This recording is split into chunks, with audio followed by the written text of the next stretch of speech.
Olá, você! Aqui comigo, Luciane Sartori, para a gente conversar neste encontro a respeito de sinônimos e antônimos. É bem provável que você conheça esses dois conceitos, mas sempre a gente tem alguma coisa para aprender, não é verdade? Então vamos lá. Para estudar sinônimos e antônimos, é bom que nós nos lembremos que esse estudo diz respeito ao campo da semântica. O que é semântica? A semântica é o estudo dos significados que as palavras têm em uma língua. Para estudar semântica, nós temos várias relações de sentido. É o caso, por exemplo, da sinonímia e da antonímia, da conotação, da denotação, onímia, hiperonímia, hiponímia, paronímia e polissemia. Parece um monte de palavra feia, difícil, mas veja, não são, não. Como neste encontro nós vamos nos ater apenas à sinonímia e à antonímia, vejam, realmente não são palavrões. A sinonímia estuda os sinônimos e a antonímia estuda os antônimos, viu? Simples. Olha a relação aí entre as palavras. Só para a gente lembrar o conceito, sinônimos são palavras que têm o mesmo sentido, ou um sentido muito próximo, ao passo que a antonímia trabalha com palavras que têm sentido oposto, né? Então, olha só. Aqui eu estou mostrando para você que os sinônimos, como a gente falou agora mesmo, têm sentido igual, não é? Ou muito próximo, muito semelhante a de outra palavra. E é interessante a gente conhecer sinônimos porque, ao redigir, por exemplo, nós evitamos a repetição de palavras, não é verdade? Mas veja bem o exemplo que eu pus para você aí, olha. Eu fiquei rouco de tanto gritar. E aí, troquei o gritar e ficou. Eu fiquei rouco de tanto berrar. E depois, eu troquei de novo e coloquei. Eu fiquei rouco de tanto bradar. Observe que essas palavras são sinônimas, porque são muito parecidas. Mas há uma certa diferença de sentido, porque gritar, berrar e bradar não tem exatamente o mesmo sentido. Mas, como a gente viu, são sentidos próximos. Por isso, né, é que a gente tem que lembrar que, ao substituir uma palavra pela outra, a gente tem de prestar atenção para ver se não houve um prejuízo no sentido do texto, certo? De modo geral, os sinônimos não trazem prejuízo, mas quando você está redigindo, essa escolha de palavras faz toda a diferença da significação contextual. Aqui, por exemplo, eu coloquei o seguinte, observe aí comigo. A casa dela era muito confortável e arejada. Era um lar muito aconchegante. Veja que a troca da palavra casa pela palavra lar, aí ficou interessante, porque a casa dela era confortável e arejável. E a palavra casa, ela é uma palavra comum que pode tanto se referir a lar como a construção propriamente dita, ou unicamente, né? A construção unicamente citada. Mas, como eu estou falando da casa dela, confortável, arejável, já tende aí ao sentido de lar. Por isso, a troca da palavra casa pela palavra lar, ao dizer, inclusive, que era um lar muito aconchegante, fica muito interessante para esse contexto. Percebeu? Então, veja só.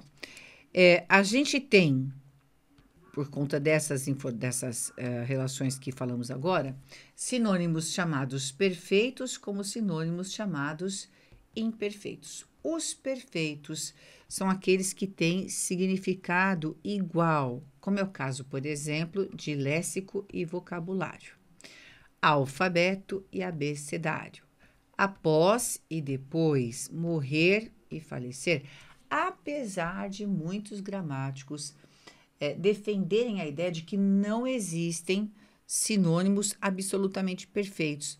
Porque, como a gente disse, a depender da palavra que você escolhe, você precisa ver se outra, por exemplo, que possa vir a substituir aquela primeira, para não haver a repetição da mesma palavra várias vezes, leva para o mesmo sentido do texto, não é? Se o contexto permite aquela troca. É aí que você entende sinônimos perfeitos e sinônimos imperfeitos. Se eu trocar léxico por vocabulário, o contexto vai ter algum prejuízo, certo? Alfabeto por abecedário e assim por diante. Então, é preciso tomar cuidado. Por isso que nós temos também os imperfeitos, que são aqueles que têm o sentido semelhante. Então, veja os exemplos aí. A gente tem cidade e município. Olha, fica bem evidente aqui o triste e o cabisbaixo. Eles não têm exatamente o mesmo sentido, mas existe a proximidade semântica entre eles. Veja, sábio e inteligente, amor e paixão. Tá bom? É o que eu falei, não são iguais, não é? Ah, não são, vai. Vamos pensar comigo, quem é apaixonado é aquele que ama necessariamente? Não, não é? Aquele que é sábio é necessariamente inteligente? Não. Às vezes a pessoa nem é tão inteligente, mas ela é sábia, certo? Então perceba que existem aí as nuances, como eu falei. Os antônimos, por sua vez, são aqueles vocábulos que têm o sentido oposto. Então, a gente muda todo o sentido do contexto, a gente trocar um antônimo pelo outro. É o caso aqui do exemplo que eu coloquei para você. Eu estava sentindo muito calor e eu estava sentindo muito frio. Olha só, o calor e frio têm significações opostas. Calor, temperatura quente e frio, temperatura baixa, certo?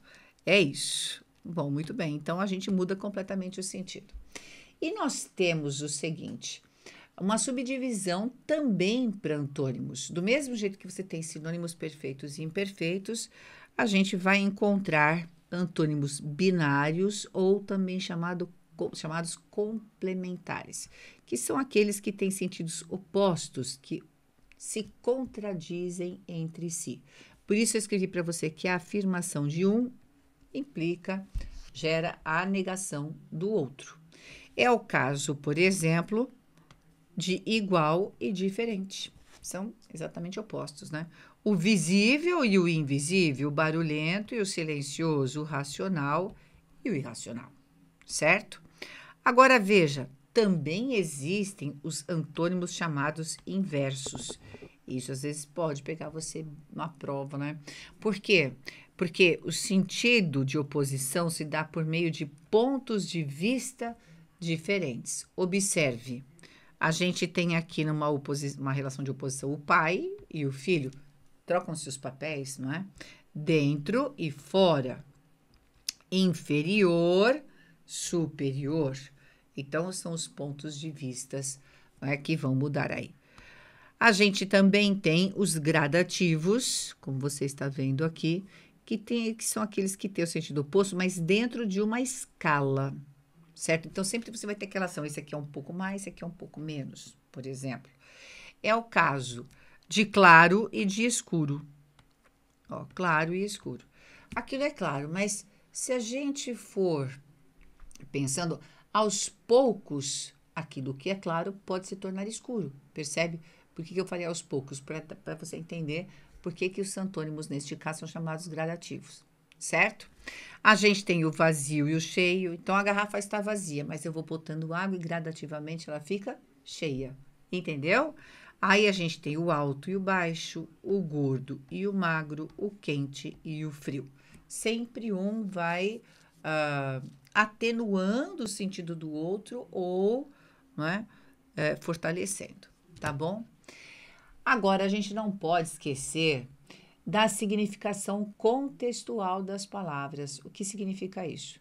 Significa que, às vezes, o autor de um texto usa duas palavras que, fora daquele contexto, não tem a menor relação de sentido, mas naquela situação contextual passa a ter. Observe aqui o exemplo que eu coloquei para vocês. Primeiro, eu busquei o amor, que traz o êxtase tão grande que eu sacrificaria o resto de minha vida por umas poucas horas dessa alegria. Observe que primeiro a pessoa buscou o amor. Por quê? Porque traz êxtase e é tão grande que sacrificaria, observe, o resto da vida dela por umas poucas horas dessa alegria. Então, de que alegria ele está falando? Do amor, porque o amor para ele trouxe o quê? Êxtase. Gente, às vezes o amor só atrapalha a vida daquela pessoa. Não é verdade. Mas aqui nesse contexto, o amor tem uma relação de sinonímia com a alegria, porque a palavra alegria foi posta aí justamente para se evitar a repetição da palavra amor e fazer a relação entre elas. E aqui caiu muito bem, porque é um amor que para ele só trouxe êxtase. Ele sacrificaria o resto da vida dele por umas poucas horas desse sentimento, portanto, dessa alegria. Veja aí, é o que a gente vai chamar então de sinônimo contextual, exatamente, certo? Bom, então, resumindo, diferença entre sinônimos e antônimos é esta. Os sinônimos compartilham significados muito parecidos. A gente até entende que alguns são iguais, mas alguns gramáticos discordam, então a gente fica com muito parecidos. E os antônimos têm um sentido de oposição entre eles. Tudo bem? Aqui vai uma questão. Veja que às vezes, né, a prova, as questões que você venha resolver exijam de você o conhecimento do sinônimo ou do antônimo mesmo daquela palavra. Mas a gente tem que ter um jogo de cintura para observar o contexto. Por isso que toda palavra que numa questão aparece para que você aponte o sinônimo ou o antônimo dela, o contexto que vai trazer para você a significação. Observe, um sinônimo para a palavra primordial. É você ler o texto e tem a frase. Em esta afirmação, primordial não basta. Ou seja, apesar dessa informação ser muito importante, ela não basta. Então, pensando assim com essa ideia de primordial no sentido de ser importante, a gente tem uma relação de sentido com parcial, iminente, essencial, prognosticada ou cautelar? Sim, é essa aqui. Essencial, se é primordial, é importante. Tá certo? É isso. A gente vai ficando por aqui e eu espero que você tenha aprendido algo mais a respeito de sinônimos e antônimos. Aprendeu? Depois você me conta. Tá certo? Um abraço, até a próxima.